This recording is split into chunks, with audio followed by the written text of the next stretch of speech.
Welcome to Help the People. This is Shannon Riley, your host. Help the People is not just a podcast, it's a mirror, a confession, a calling. I am a man shaped by survival and softened by grace, and still learning what healing really means.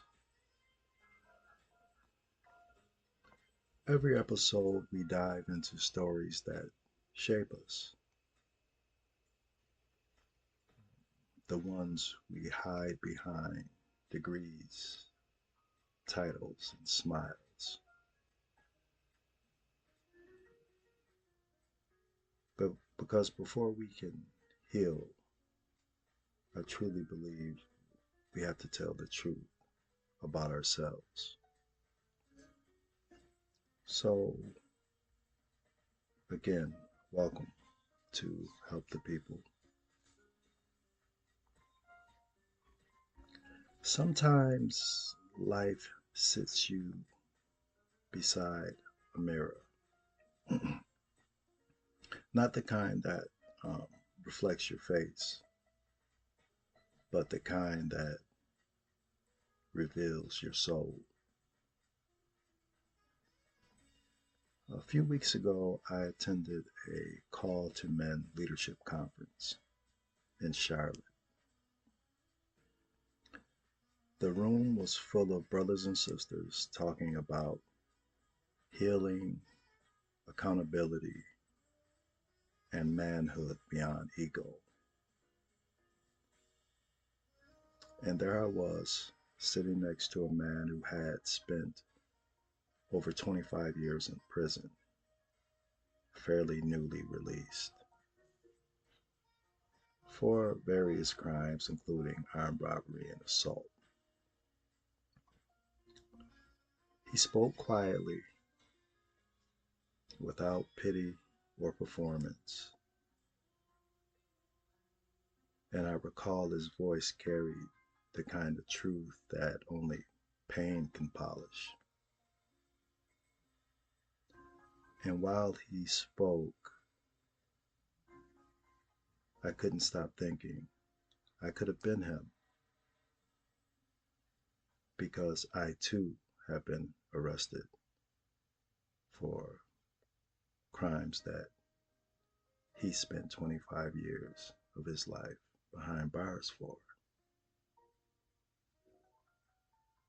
And I too have carried anger like a weapon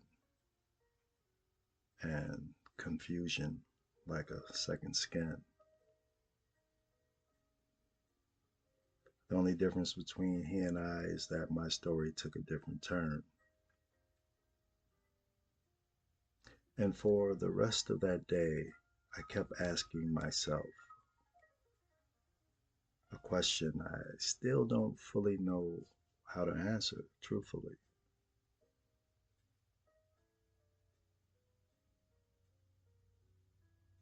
Or I guess I'm still searching for the destination.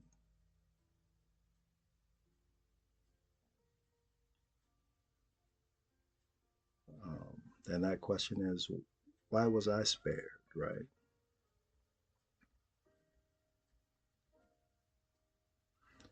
He told his story with courage. I mean, raw, unfiltered, about his life before prison and during prison.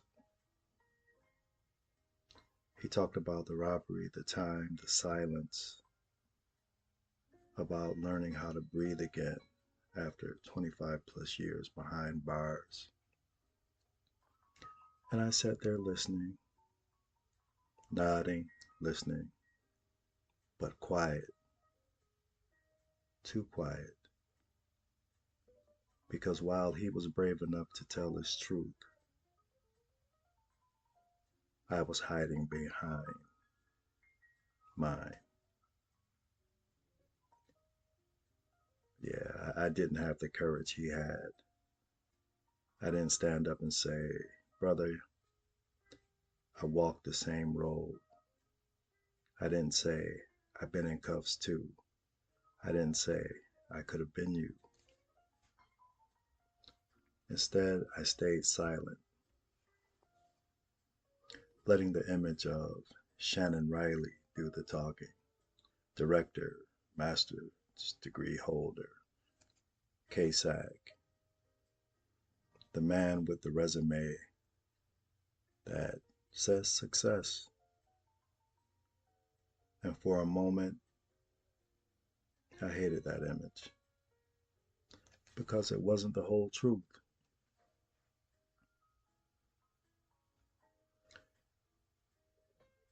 Inside, I was still that boy from the valley,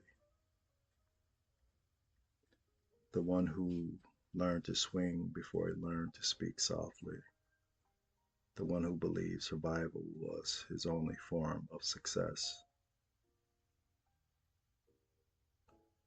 In Letters from the Valley, I wrote, growth didn't happen when the pain stopped. It happened when I stopped hiding from who I used to be. Healing wasn't about erasing my past. It was about understanding why I needed to survive it. I used to chase distance from my mistakes. Now I chase depth within my purpose. That's where I live now,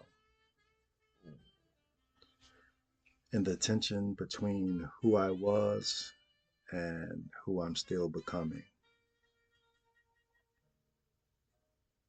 And truthfully, every degree, every title, every polished introduction, uh, that's all true.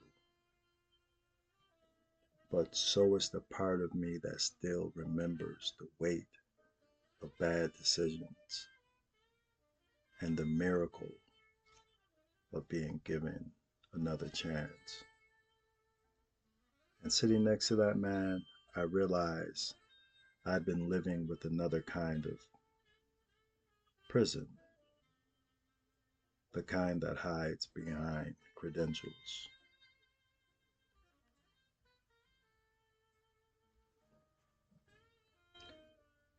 And I realized for me, there's a shame that comes with surviving what broke someone else. It's not guilt that you did wrong. It felt like guilt that you got away. That day, it felt heavy because here's a man who lost 25 years of his life, and there I was, free, educated, I guess respected, but too afraid to tell the truth that connected us.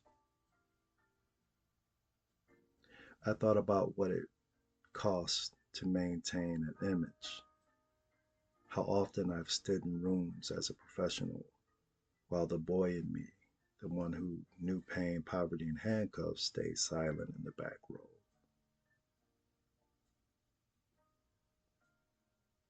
Maybe I didn't speak because I was afraid that once people saw all of me, they wouldn't respect me. Maybe I didn't speak because I wanted to believe I'd outrun that part of my story.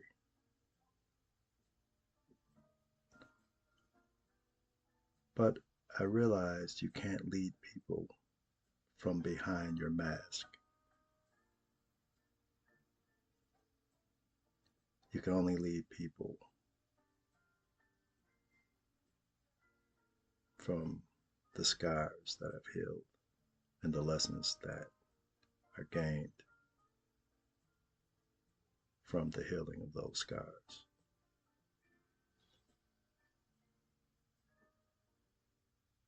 And grace doesn't just save you, it exposes you. And sitting beside him, I realized Grace had been patient with me. It waited until I could tell the truth about who I was and who I could have been. Later that afternoon, he stood up during a breakout session. He talked about how he was building a program for young men, teaching them how to make better choices, how to slow down, how to think before reacting. His voice cracked when he said, "If I can stop one kid from going in, maybe I can make peace with the years I lost." And that's, when he made that statement, I felt something break open inside of me. Because while I was busy trying to look whole, he was busy trying to heal others. It hit me. Courage, courage isn't standing on stage with a degree. It's standing in your truth when you have every reason to hide it. Afterward, I shook his hand. I told him, "Brother, your story moved me." And he smiled and said, "We all got a story. The real power is in telling it." Man, that line stayed with me. The real power is in telling it.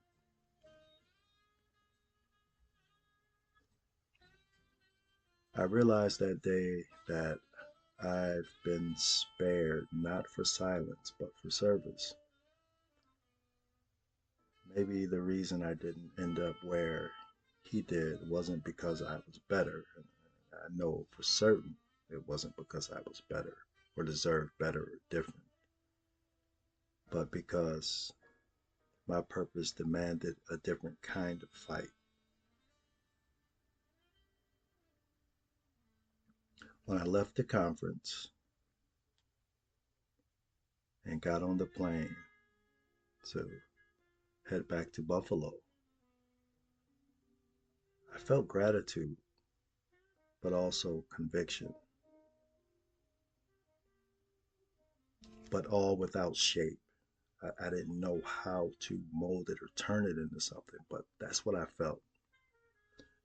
I whispered, "Thank you, Lord, for grace,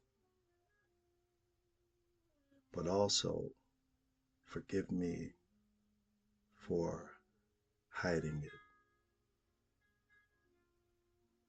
Because grace is not meant to be polished or perfected, it's just meant to be lived. Maybe I was spared not to forget, but to remember, to reach back, to speak honestly, to show that redemption doesn't require perfection, it requires courage. That man beside me showed more courage in one testimony than I had in years of professional speeches. And now I want to honor that courage by living fully in my truth. Because at the end of the day, we were both in that room for the same reason: to learn, to grow, and to help people. So if you're listening right now and you're holding on to part of your story you're ashamed to tell, let it go. I promise you someone needs to hear it. Your story might be the map someone else needs to find their way home, as his was a map for me.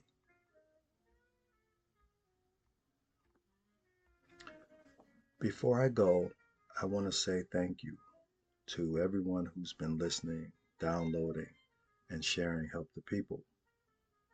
This podcast started as an idea, a space for truth, grace, and healing. And because of you, it's growing every week. Your support means more than you know, and I'm thankful for it. So, if today's message spoke to you, share it with someone who needs a reminder that grace still finds people like us. And as always, I leave you with this week's challenge. Find one person you can extend grace to, someone you might usually judge, ignore, or give up on. Because grace grows when we give it away.